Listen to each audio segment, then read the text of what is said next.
Okay, we're going to talk about deconstruction today. Today is week 2, module 1, week 2. And just to be sure, um, we'll go over how to find what I'm talking about. So if you go to um, modules, week 2, so you click here. I know it. Some for some of you, this is pretty old school. We've done this enough. So, but anyway, here you'll find links to the reading, links to the videos. There's going to be one more here. It's about the fourth time I'm trying to do these videos, so I think that's best. I just add another video and keep these two a little bit shorter. Discussion board post link is there, and of course your quiz link will become active on January 30th. So again, as I said before, you can print out or pull up the vocab sheet study guide lecture note thing and just follow along. So today we're going to talk about deconstruction. And just to recap, what we talked about last week is going to carry over into this week. Knowledge is made. It is made by a person from a perspective. And when they produce that information, generally we call that information fact. But as I taught you last week, it's they're really just constructs. There's information produced from a certain perspective. Okay. And so that information has bias in it. Uh, it will understanding the perspective will tell you why they saw the things that they saw, why they wrote down the kinds of things that they wrote. Okay, and so what the deconstruction process is bringing the subject back into the picture, right? When you just simply say something is a fact, you're erasing the subject, right? You pretend that the information is just simply laying there, and there it is. No one made it. It's just simply there. And so you remove all of that subjectivity. Remember, it's a sort of like saying it's a fact. So by just simply saying it's a fact, you take away the fact that, or the perspective that someone was sitting on that side of the paper. You remove that information. You just simply say that there are no other perspectives. It is what it is. So deconstruction, what it does is it brings that subjectivity back into the picture. Now you have to consider that's that subjective perspective, and after you do that, then you can decide whether or not you want to go along with that information, if that information still is as good as you thought it was before, or at the very least, you begin to realize why other people would have a different position on the same exact matter. The second video that I'm going to be doing for this week is Reset Perspective. I'm going to try to explain that better, although everything is in the book, but I'm going to try to bring it more to our contemporary situation. The third video will be exercises in deconstruction, applying deconstruction into current examples. And one of the issues that came up in the previous week is I made a passing statement about how I'm a lockdown skeptic, and some people try to push back on that. And there were a couple other things too. So I thought it might be good to do a deconstruction of that. So that'll be in the third video, as well as we're going to talk about child labor, Walmart, whatever. Anything else that I can think of that probably would be kind of offensive in any other class except this one, since we're doing deconstruction. Okay. So there are 6 questions that you really should ask when you're doing a deconstruction. Those 6 questions are designed, I came up with them to be able to reveal that subjectivity, and then to figure out what the effect of that information is. Because remember, information is not neutral. If certain information is taken to be true, then there are going to be people who are going to suffer, who are going to lose, and then there are other people who are going to win, people who are going to benefit because that information is true. So for example, if you believe that solar energy is the future of electricity, then anyone who is involved in the solar panel industry, they're going to make a lot of money. Okay. And so they are going to benefit because of that information. So no information is really Oh, and of course, the losers would be fossil fuel related endeavors, companies, etc. Right? And so, no information is just simply neutral. You can't just say, "Well, it's a fact, and so accept it." Don't be a sore loser. What you have to realize is that there's a lot of money at stake, and so therefore, people are going to be willing to do interesting things in order to preserve their company, in order to preserve the profit, the money that they're making, their livelihood, etc. Okay, so these 6 questions we should ask. The first thing that you should ask is ask yourself what your agenda is. What are your biases? And most of us, for the most part, we kind of know what our biases are. We know what we like, what we don't like. If let's say, for example, I like 80s rock and roll. Let's just say, for example, then if someone says, "Oh, let's go listen to a classical music concert," I'll probably say, "I'm probably not interested," because already I feel like I'm not going to like it, right? I'm not going to enjoy it. So why even bother? We do the same thing when it comes to reading articles about Biden, about Trump, about Clinton, about Bush, whatever. There's a certain bias that we have, which will sort of predict whether or not you're going to like an article, right? So if it speaks favorably to Biden and you're pro Biden, then you'll probably like the article. If you are pro Biden and here's an article that doesn't speak very highly of him, then you're probably not going to like the article, right? And so your bias is already going to telegraph to you what your reactions are, what your visceral reactions, what your emotional reaction is going to be. And so therefore, you should take that into account. So a lot of things that I'm going to say, even lockdown stuff, right? As soon as you hear that word lockdown, instantly you're like, oh, I know what my position is. And so let's hear what you're going to say. Do I agree with it or don't agree with it? But again, that kind of reaction is going back to the paper. It is as if there are two different sides of the story and you have to choose which one is right. You could do that if you want, but I don't think that's necessarily uh, the best way to go. I mean, subjectively speaking, of course, rather, in other words, it's not like which one is right. And so that's what we're going to do. And everyone else, you just have to suck it up, right? I'm not a real big fan of that kind of endeavor. Okay.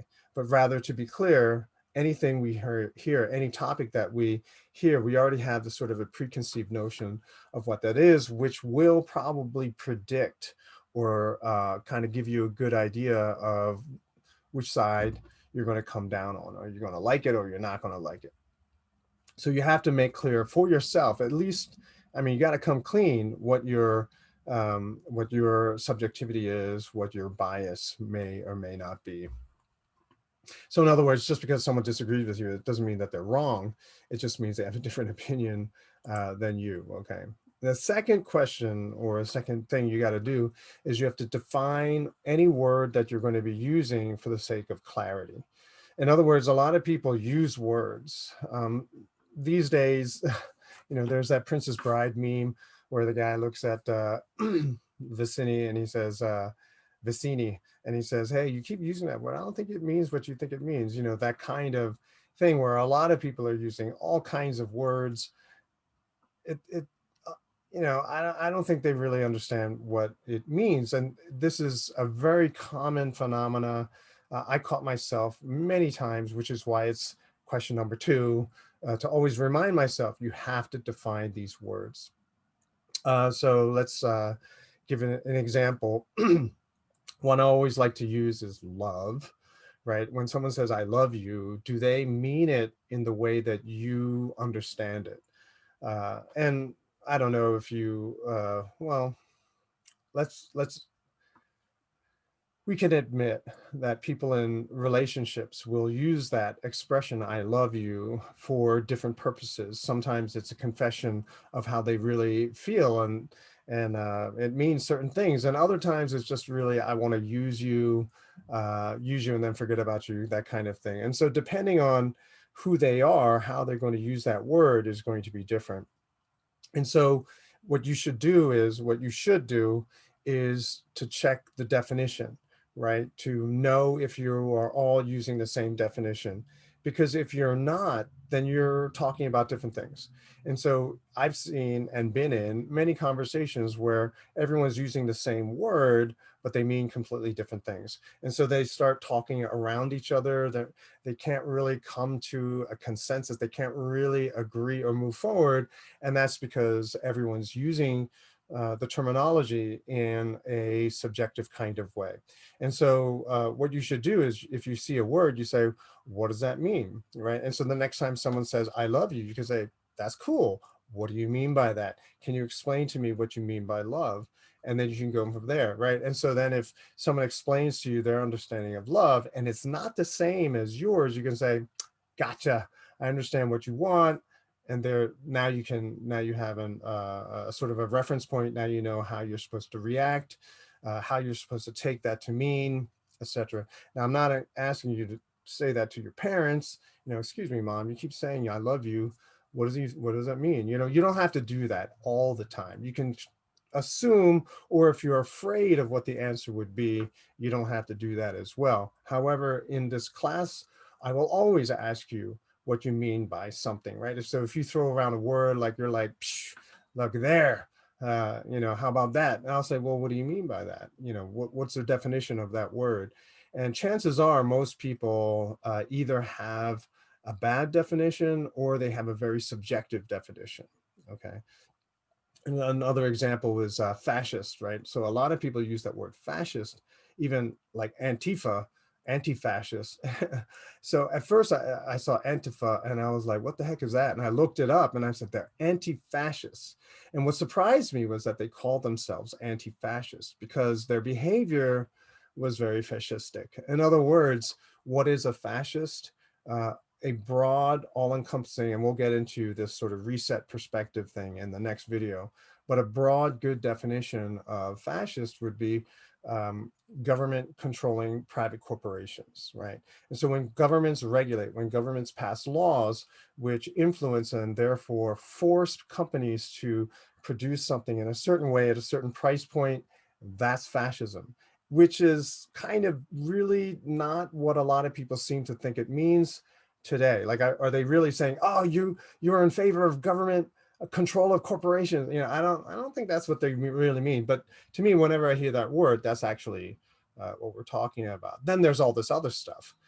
But you can see the way people use that word, they're trying to lump in all these other concepts, not necessarily what fascism actually is. I mean, if you want to just say that all fascism is basically Mussolini, well, then all you're doing is looking around for Mussolini again, and you're never going to see that person, right? And so what is it? What does it actually mean?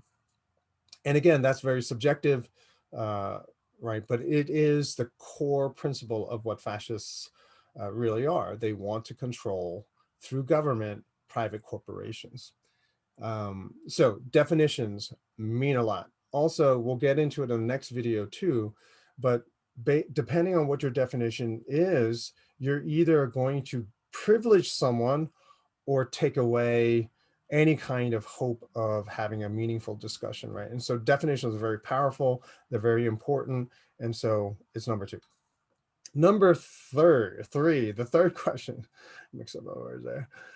Figure out the source of the knowledge, who made it, who paid for it.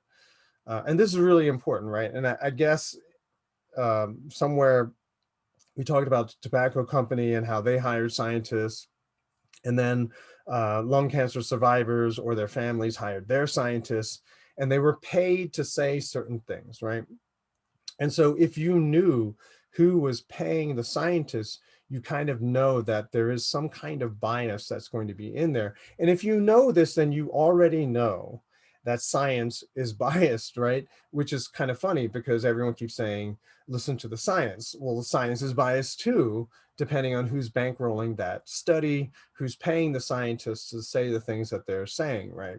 And so when you examine where their salary, where the funding is coming from, it reveals a lot.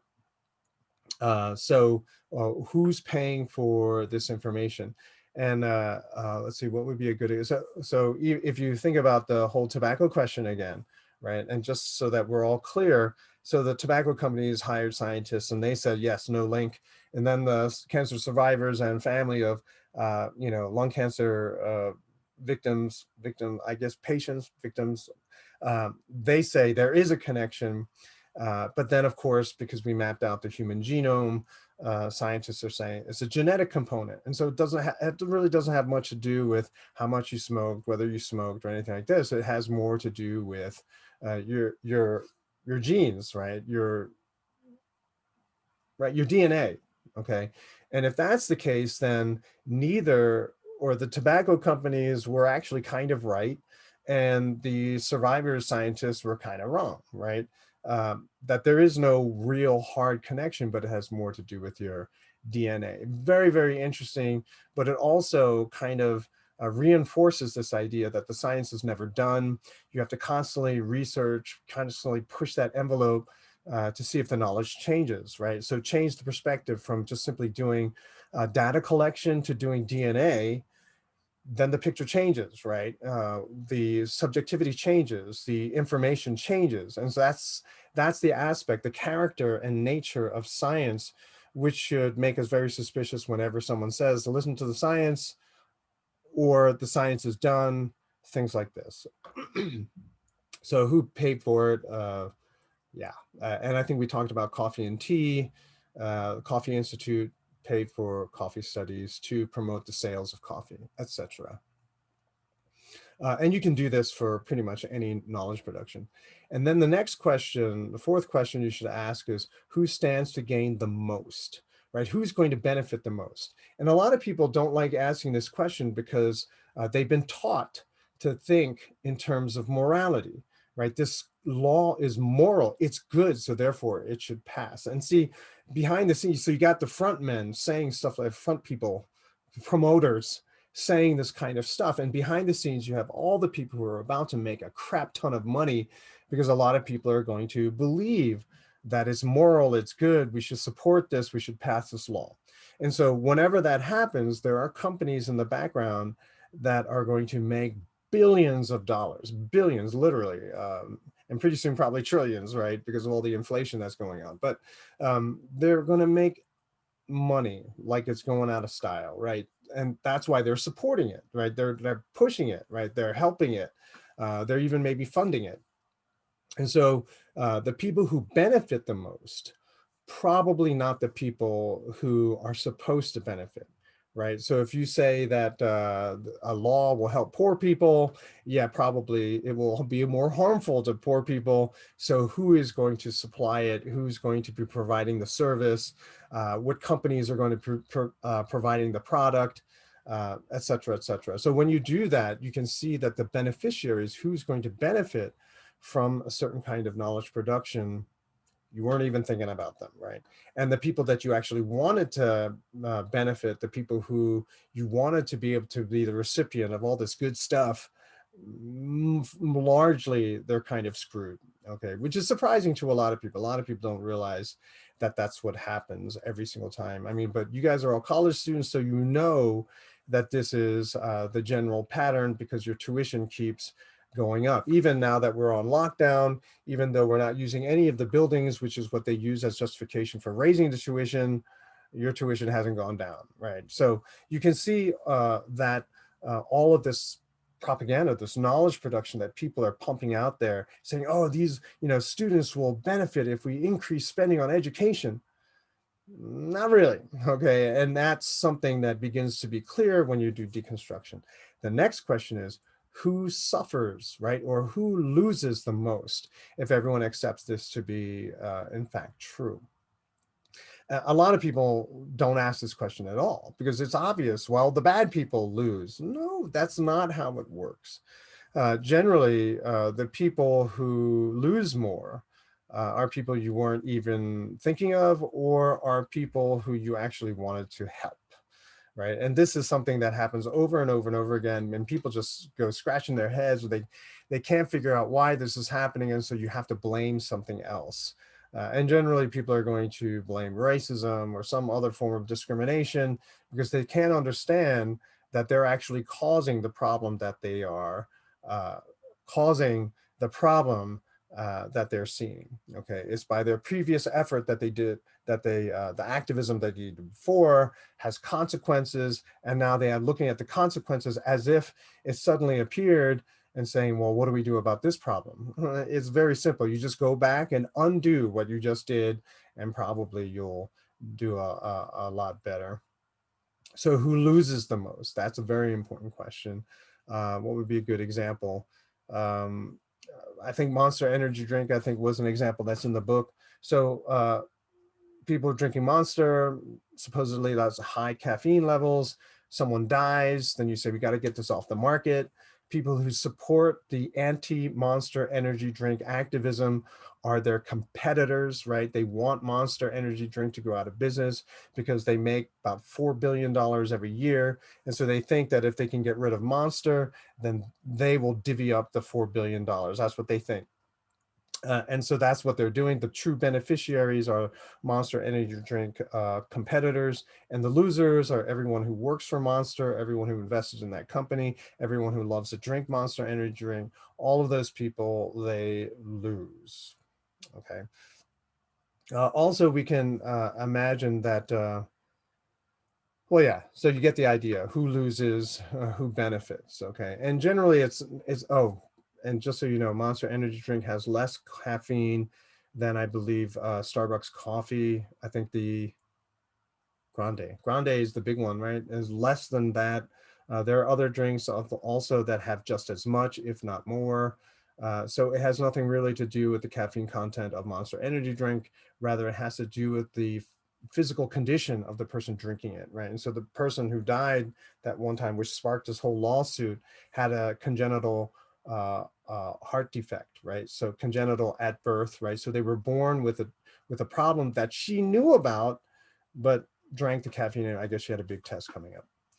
And so this is what's really, really interesting, right? So you can change the information to make it look like something to serve your agenda. People who benefit from it, and there are people who lose from it. Generally, no one ever examines them. That's why you have to. The last question is, how was the knowledge originally used? What we have to realize is that information, like any good tool, is used for a while, forgotten, then brought back and used again. And sometimes when constructs are originally developed, they have negative aspects to it. They have negative characteristics, which everyone sort of finds out about. They realize, oh, this is not a good thing. And they discard it. They discard that concept, that methodology. They say, this is not really a good idea. We shouldn't really use this concept anymore because it's not really that good. So that's what they say. It's forgotten.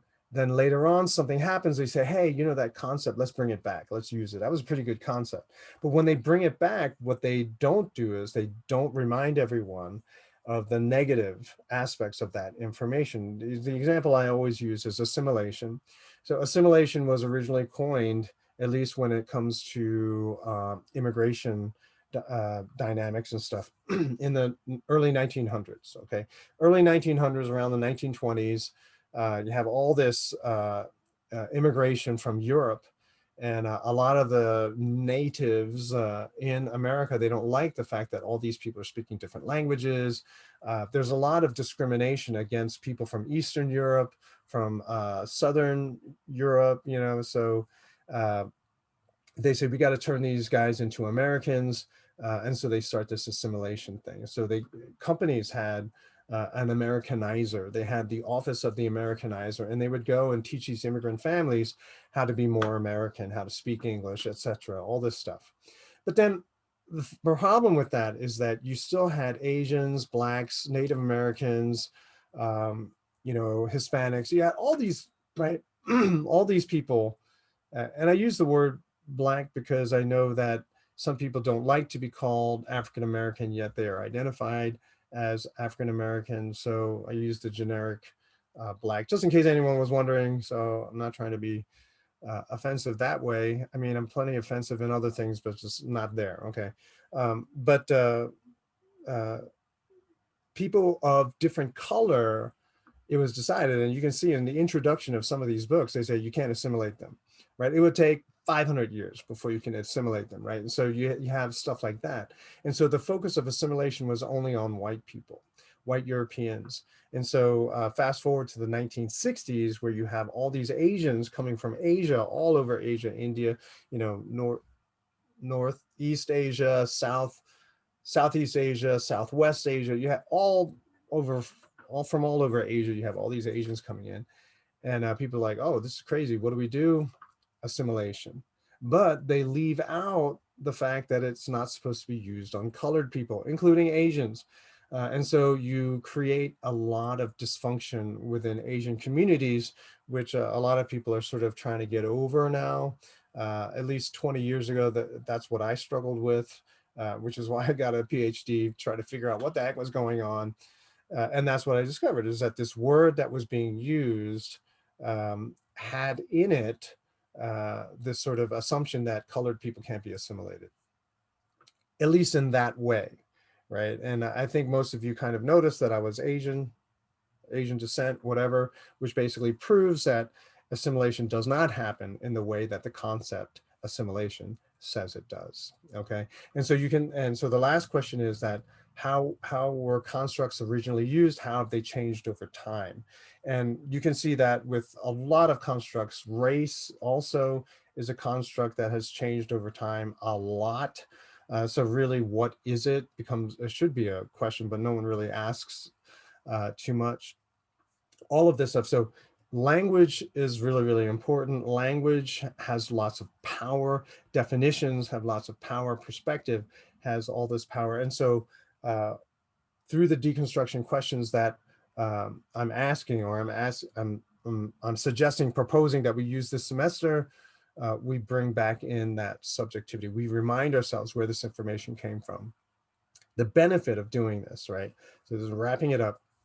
The benefit of doing this is that you begin to understand the consequences of the things that we believe in. So a lot of people love to think that their beliefs are good, right? Oh, this is a good thing, and so you can't hate on me because I want to do a good thing. The problem is that it's not just simply the intent that uh, you know that you can judge something, but you also have to look at the result, right? So it's like, oh, I didn't mean that for that to happen. I tried to do something good, but then something horrible happens as a result. See, that result is part of the act. It's not just what you intended, but the result is also your responsibility. And so by doing deconstruction this way, you begin to see the consequences or the results of the choices that you make. You can't ignore them. They're not someone else's fault. I mean, you made that choice, and therefore there's this consequence, and so you have to deal with that. But it also means that once you realize that that information came from this subjectivity, then you can simply change subjectivity. And if you can find a subjective perspective which no one else has had before or has been forgotten, and then you start promoting it and it's better, you have now stumbled on how to innovate. That is to introduce new ideas. In other words, you don't have to necessarily be naturally creative. Naturally creative people, see, it just pops in their head because they're hardwired to think differently. But for those of us who've been heavily socialized by society, myself included, um, what you do is you do your deconstruction, figure out what that original subjectivity was, right? And you say, oh, okay, they were looking at it from that way. Well, what does it look like from the other direction? And when you do that, what you actually do is come up with ideas that no one else has, or no one else is thinking right now, or did in the past but forgot. And if you figure out how to promote it, how to turn that into, or to somehow popularize it, or somehow turn it into the manufacture of some kind of product, see, that is what an entrepreneur does. That is what a business does. You take an idea, something that's different, the same thing, but different, same object or same goal, like fashion, but different, and then you market it, and then you can make money this way. All right, and this is what I'm trying to get you to understand, that truly good ideas, you can sometimes sell it. For myself, just so you know, there are some ideas that you can't sell, like me, I think I like to consider myself as the idea person. Like, I help people develop their ideas, or at least become a sounding board for those first steps, right? You can't get paid for that. You know, and I'm not going to do some kind of consulting thing. Why would you do that? But just try to teach people how to get out of their box, right? And so next week, we're going to talk about concretely, we're going to talk about the size of the box, and therefore where you can explore to find these different ideas. Okay. And I think that is it, right? So innovation is what the goal is, not just to figure out who's the winner of the argument, but to come up with a new idea, something that says, so you want to say blue, light blue, red, light blue, red, right? Or you could just simply say, let's talk about something else, right? And that's the goal, to talk about something, to develop something which makes all the previous arguments irrelevant. So all the sides and all the animosity, all the fighting, it goes away. And that's what I'm trying to show you. And if you don't like it, well, all right, have fun with your problems, arguing the same argument over and over again. But once you begin to realize that information only comes from a certain perspectives, which means you can change it, which means you can move forward, right? It's a very, very valuable skill I found, you know, especially in problem resolution between two people. All right, I'll see you in the next video.